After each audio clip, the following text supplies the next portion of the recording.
Graça e paz a todos, uma boa noite. Amém. Vamos lá? Vamos ler Efésios capítulo 2. Texto bem conhecido, né? E eu ia ler no finalzinho, mas vamos ler todo, do 2 ao 10. Bem rápido a leitura. Efésios capítulo 2. Mais uma vez aí, mais uma oportunidade que o Senhor nos concedeu. Estamos aí reunidos. E a nossa reunião não é para que venhamos aqui buscar nada, pedir nada, né? Mas adorá-lo, bendizer e exaltar o teu santo nome. Amém? Efésios capítulo 2 diz assim: Ele vos vivificou, estando vós mortos nos vossos delitos e pecados, nos quais andastes outrora, segundo o curso deste mundo, segundo o príncipe do poder do ar, do espírito que agora opera nos filhos da desobediência. Entre eles todos nós também, antes andávamos nos desejos da nossa carne, fazendo a vontade da carne e dos pensamentos. Éramos por natureza filhos da ira, como também os demais. Deus, porém, que é riquíssimo em misericórdia, pelo seu muito amor com que nos amou, estando nós ainda mortos em nossos delitos, nos vivificou com Cristo, pela graça sois salvos. Estando nós ainda, e nos ressuscitou com Ele, fazendo-nos assentar nas regiões celestiais em Cristo Jesus, para mostrar nos séculos vindouros as abundantes riquezas da sua graça, pela sua benignidade para conosco em Cristo Jesus. Vamos focar nesse finalzinho, tá? Pois é pela graça que sois salvos por meio da fé. E isso não vem de vós, é dom de Deus. Não das obras, para que ninguém se glorie. Pois somos feitura sua, criados em Cristo Jesus para as boas obras, as quais Deus preparou para que andássemos nelas. Amém? Vamos orar mais uma vez. Pai, mais uma vez sou grato por essa oportunidade. Porque estar aqui não é porque eu mereço, mas é porque o Senhor assim quis e nos trouxe para esse momento. Então, em nome de Jesus, Senhor, nos dê entendimento, compreensão, nos ajude no recebimento da Tua palavra, que é poderosa para transformar as nossas vidas, nos transformar por completo. Nos ajude para que a compreensão não seja apenas intelectual, algo, nossa, que maravilhoso, não, mas seja algo que de fato faça sentido em nossas vidas, para que vire atos na nossa caminhada diária, porque o verdadeiro culto não é aqui, mas é lá fora, no dia seguinte, na semana, no local onde eu convivo, seja na minha casa, no meu trabalho, na faculdade, aonde eu me encontro, para que Cristo seja visto nas minhas atitudes. É o grande desejo do meu coração, e que seja do meu irmão também nessa noite, em nome de Jesus. Amém. Meus irmãos, texto de Efésios, capítulo 2, é um texto muito conhecido, muito, né?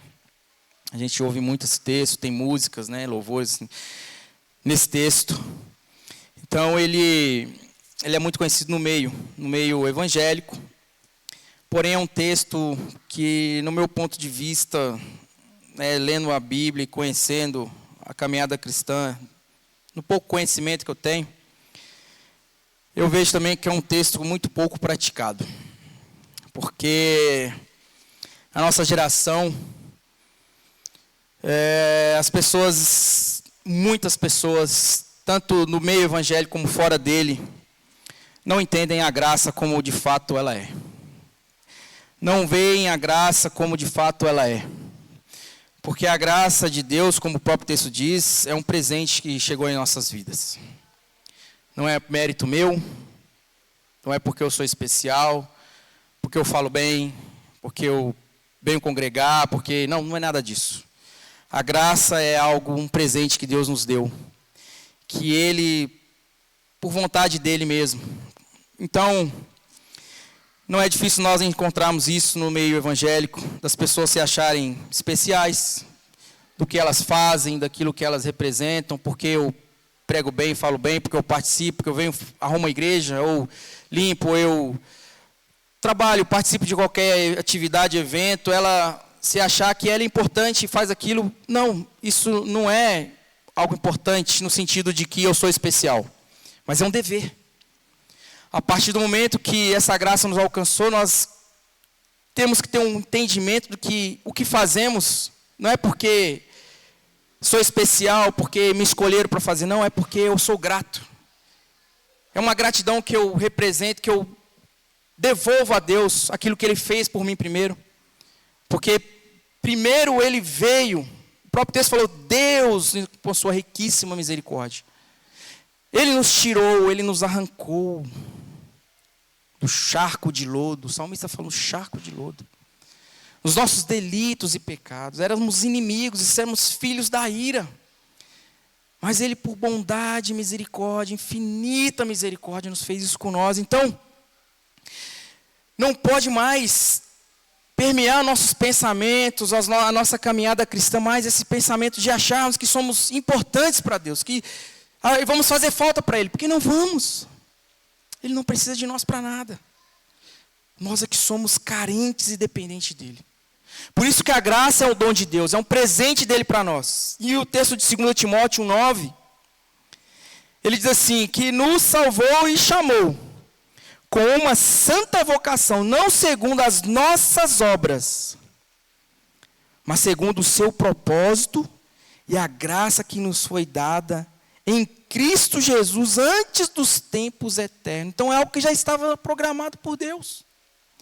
Estamos aqui nessa noite, sermos trazidos aqui, não parte de nós, irmãos, porque a nossa carne não quer estar aqui.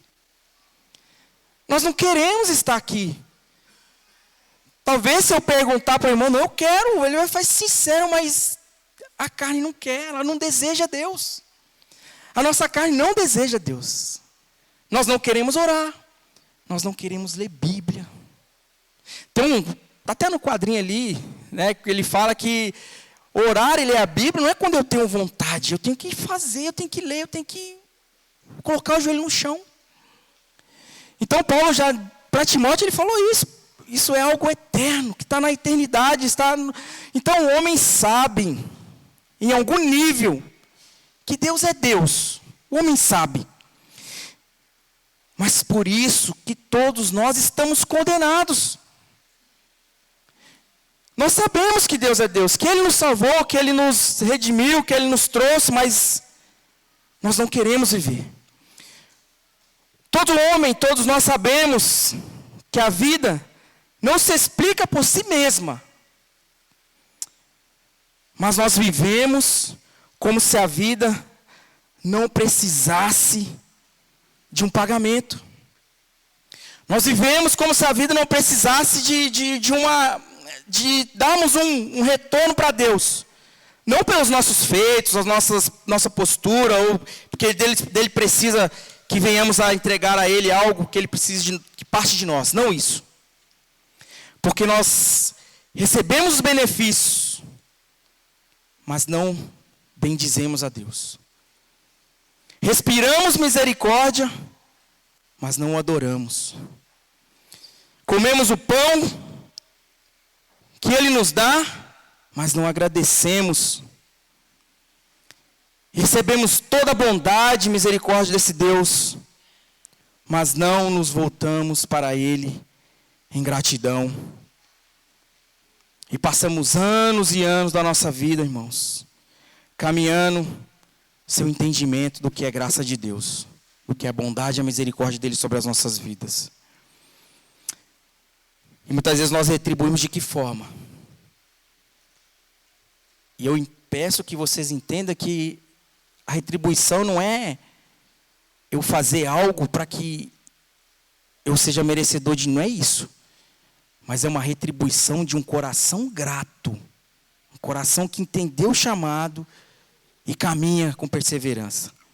Deuteronômio, capítulo 32, 6, diz assim: recompensais assim ao Senhor, povo louco e ignorante. É assim. Muitas vezes a nossa resposta ao chamado é com desobediência. A nossa resposta ao chamado é com o coração pedrificado, sem desejo, sem participar, sem se envolver, mas caminhando assim de qualquer forma. Não é assim, meus irmãos. Essa graça, ela tem que ser algo que nos move a estarmos presentes, a querermos cultuar, a querermos participar, a desenvolver na obra do Senhor, a entender que tudo aquilo que chega em nossas mãos é um presente dele, é um presente. Então ele pergunta: recompensais assim ao Senhor, povo louco e ignorante? Não é ele teu pai que te adquiriu, te fez e te estabeleceu? Tudo partiu dele para nossas vidas. Se chegamos aqui hoje em paz, em segurança, é porque ele nos trouxe. Se estamos sentados aqui, é porque ele assim permitiu. Que a gente não seja um povo louco e ignorante diante desse Deus, porque a gente às vezes trata Deus, o Deus do amor, mas ele é um Deus que se ira. É um Deus que se ira. O salmista diz que ele é um Deus que se ira todos os dias, Salmo 7. Todos os dias ele se ira. Então, lê do engano da nossa parte, irmãos, achar que uma caminhada de qualquer forma na presença do Senhor não haverá uma cobrança. Haverá. Para todos nós, haverá uma cobrança. Porque um dia estaremos diante do trono de Deus e todos nós teríamos que dar conta da nossa caminhada. Todos nós. Então, desprezar a graça de Deus é algo extremamente danoso para nós. Desprezar o sacrifício que o Senhor fez por nós. Vamos desprezar isso com desobediência, com coração pedrificado, orgulhoso, soberbo. 1 Coríntios capítulo 1, no 27. Põe para mim, por favor, Cleito. Mas Deus escolheu os que são loucos para o mundo, a fim de envergonhar os sábios, e os que são fracos para o mundo, a fim de envergonhar os fortes. Continua. Deus escolheu as coisas insignificantes do mundo, os desprezados e as coisas que não são, para invalidar as que são, a fim de que ninguém se vanglorie diante dele.